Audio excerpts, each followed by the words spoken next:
பங்களாதேஷில மிகப்பெரிய பிரச்சனை ஒண்ணு போயிட்டுருக்கு. ஒரு உள்நாட்டு பிரச்சனை எந்த அளவுக்கு எக்ஸ்ட்ரீம் லெவலுக்கு போகும் அப்படின்னு சொல்லிட்டு இத வச்சு தெரிஞ்சுக்கலாம். ஏன்னா, அந்த நாட்டு தலைவரே தன்னோட பதவிய ராஜினாமா பண்ணிட்டு நம்ம நாட்டுக்கு தப்பிச்சு வந்துட்டாங்க. அது மட்டும் இல்ல, அங்க இருக்க மைனாரிட்டி பீப்பிள்ஸ் மேல, அதாவது ஹிந்துஸ் மேல வந்து ஏன்னா அங்க தான் மைனாரிட்டி பீப்பிள்ஸ் வந்து ஹிந்துஸ் தான். அவங்க மேல பல தாக்குதல் நடந்திருக்கு. அவங்க கடைகள் உடைக்கப்பட்டிருக்கு. அவங்க வீடுகள் உடைக்கப்பட்டிருக்கு. அது மட்டும் இல்ல, கோயில்களும் உடைக்கப்பட்டிருக்கு. இந்த மாரிலாம் பிரச்சனை நடந்துட்டு இருக்கு. ஷேக் ஹசீனா அப்படின்னு சொல்லிட்டு ஒரு பிரதமர் இப்ப ராஜினாமா பண்ணிட்டு வந்திருக்காங்க பார்த்தீங்களா? அவங்களோட கட்சியில சேர்ந்தவங்களே ஒரு 5 பேர் கொல்லப்பட்டிருக்காங்க. அது மட்டும் இல்ல, அவங்களோட அப்பா தான் ஒரு சுதந்திர போராட்ட தியாகி. அவங்க வாழ்க்கை வரலாறு படத்துல நடிச்ச ஒரு 2 பேர், அதாவது அப்பா, மையன். இவங்க 2 பேர்த்தையும் அடிச்சு கொல்லப்பட்டிருக்காங்க. இப்படி ஒரு பிரச்சனை நடந்துட்டு இருக்கு. இதுக்கு பின்னாடி அமெரிக்கா காரணம் அப்படின்னு சொல்றாங்க.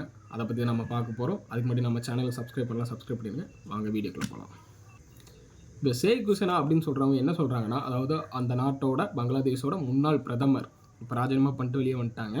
அவங்க என்ன சொல்றாங்கன்னா, இதுக்கு பின்னாடி வந்து அமெரிக்கா இருக்கு. நான் ரிசைன் பண்ணதுக்கு பின்னாடி அமெரிக்கா தான் இருக்கு அப்படின்னு சொல்லிட்டு சொல்லியிருக்காங்க. இதுக்கெல்லாம் பிரச்சனை வந்து செயின்ட் மார்ட்டின் தீவு அப்படின்னு சொல்றாங்க. கிட்டத்தட்ட அது ஒரு 3 சதுர கிலோமீட்டர் தூரத்துக்கு உள்ள ஒரு தீவு, ஒரு குட்டி தீவு தான். அந்த தீவை வச்சு தான் அதோட தீவோட இறையாண்மையை குடுத்துட்டு பங்களாதேஷில வந்து அமெரிக்காவ ஆட்சி செய்ய விட்டுருந்தா, இப்ப நான் ஆட்சியில இருந்திருப்பேன் அப்படின்னு சொல்லிட்டு அவங்க ஒரு ஸ்டேட்மெண்ட் குடுக்குறாங்க. அது மட்டும் இல்ல, இதுக்கு காரணம் யாருன்னு சொல்றாங்கன்னா, முன்னாள் பிரதமர், அதாவது இதுக்கு முன்னாடி ஆட்சி செஞ்ச கலிதா ஜியா தலைமையிலான பங்களாதேஷ், ஓகேங்களா? முன்னாள் பிரதமர் ஒருத்தர் இருந்திருக்காங்க. கலிதா ஜியோ அப்படின்னு சொல்றாங்க, ஜியான்ட்டு. அவங்க என்ன சொல்றாங்க, தேசியவாத கட்சி, ஓகேங்களா? அவங்க வந்து தேர்தல்ல வந்து வெற்றி பெற்றாங்கன்னா, அதுக்கு ஒரு ஈடா என்ன குடுக்குறாங்கன்னா, ஒரு ராணுவ ஏவுதளத்த அமைக்கிறதுக்கு வந்து நான் குடுக்குறேன் அப்படின்னு சொல்லிட்டு அமெரிக்காவுக்கு சொல்லியிருக்காங்க. அமெரிக்காவுக்கு அதுல உடன்பாடு இல்ல.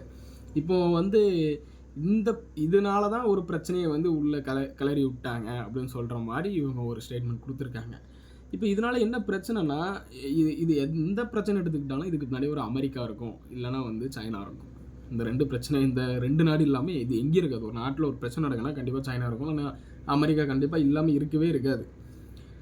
இப்போ அது போக வந்து இப்ப அவங்க ரிசைன் பண்ணிட்டு இப்ப என்ன ஒரு ஆட்சி இங்க ஒண்ணு ராணுவ ஆட்சி மாரி நடத்திட்டு இருக்காங்க. ஓகே. அதெல்லாம் வந்து தூர தள்ளுவோம். 2வது, ஒரு நாட்டுல ஒரு பிரச்சனை நடக்குதுன்னா, அதுக்கு வந்து மைனாரிட்டி பீப்பிள்ஸ் தான் வந்து கண்டிப்பா கிடைப்பாங்க. ஏன்னா, அவங்கள தான் போட்டு ஏறி மிதிக்கலாம். இந்த நாட்டுல மட்டும் இல்ல. நீங்க எந்த நாட்ட எடுத்துக்கிட்டாலும் மைனாரிட்டி பீப்பிள்ஸ் மேல தான் முதல்ல கை வைப்பாங்க. அந்த மாரி தான் கை வச்சிருக்காங்க. ஆம், அங்க மைனாரிட்டி பீப்பிள்ஸ்ன்னு பார்க்க போனா ஹிந்துஸ் தான் மைனாரிட்டி பீப்பிள்ஸ். அவங்க மேல வந்து பல தாக்குதல்கள் நடந்திருக்கு. பல கடைகள் உடைக்கப்பட்டிருக்கு. பல வீடுகள் உடைக்கப்பட்டிருக்கு. பல பேர் கொல்லப்பட்டிருக்காங்க. பல கோயில்கள், இந்து கோயில்கள் உடைக்கப்பட்டிருக்கு. அது மட்டும் இல்ல, அவங்க அந்த ஷேக் ஹசீனான்னு சொன்னேன் பார்த்தீங்களா, அவங்க கட்சியில இருக்கவங்களே பல பேர கொல்லப்பட்டிருக்காங்க. பல தலைவர்கள் 5 பேர் கொல்லப்பட்டிருக்காங்க. அது மட்டும் இல்ல, அவங்க ஷேக் ஹசீனான்னு சொல்றவங்களோட அப்பா வந்து ஒரு சுதந்திர போராட்ட தியாகி. அவங்க ஆட்சியில இருந்தாங்க. அவங்களோட கொள்கையால தான் இப்போ பிரச்சனை மாரி போயிட்டுருக்கு. ஏன்னா வந்து அவங்க வந்து பல சுதந்திர போராட்ட தியாகிகளுக்கு வந்து நான் வந்து கவர்மெண்ட் வேலை குடுக்குறேன் அப்படின்னு சொல்லியிருந்தாங்க. அது போக வந்து அதுக்கப்புறம் அவங்க பையன்களுக்கும் குடுக்குறோம் அப்படின்னு சொன்னாங்க. இப்போ இவங்க என்ன சொன்னாங்கன்னா, அவங்க பேரன்களுக்கும் குடுப்போம் அப்படின்னு சொன்னோன தான் இப்போ உள்நாட்டு பிரச்சனை நடந்து, அப்போ நாங்கலாம் யாரு? எங்களுக்கெல்லாம் குடுக்க மாட்டீங்களா? ஏன் அவங்களுக்கே என்ன குடுத்துட்டு இருக்கீங்க? கவர்மெண்ட்டா அப்போ எங்களுக்கும் குடுங்க அப்படின்னு சொல்லிட்டு தான் இப்போ ஒரு பிரச்சனை. சரிங்களா? அந்த பிரச்சனையால தான் இவ்வளோ பிரச்சனை நடந்துட்டு இருக்கு. கிட்டத்தட்ட வந்து 52 மாவட்டம், அதாவது நம்ம ஊர்ல எப்படி ஸ்டேட் சொல்லணும்னா, அதே மாரி அங்க வந்து பங்களாதேஷ்ல 52 மாவட்டத்துல 205 தாக்குதல் வந்து இந்த சிறுபான்மையினர் மேல, மைனாரிட்டி பீப்பிள்ஸ் மேல வந்து தாக்குதல் நடந்திருக்கு.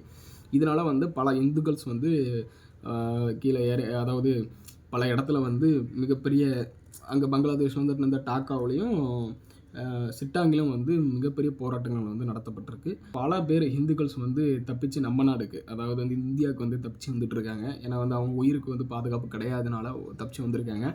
இப்போ வந்து இடைக்கால தலைவரா ஒருத்தர் வந்திருக்காரு. அவர் என்னன்னா முகமது யூனஸ் அப்படின்னு சொல்றவங்க வந்து, அவங்க வந்து இப்ப என்ன சொல்லியிருக்காங்கன்னு வந்து, இவங்க மேல நடத்தப்பட்ட தாக்குதல் வந்து ரொம்ப வந்து கொடூரமானது. இந்த மாரி தாக்குதல்லாம் நடந்திருக்க கூடாது அப்படின்னு சொல்லிட்டு அவங்க சொல்லியிருக்காங்க. நீங்க இத பத்தி என்ன நினைக்கிறீங்க அப்படின்னு சொல்லிட்டு கீழ கமெண்ட் செக்ஷன்ல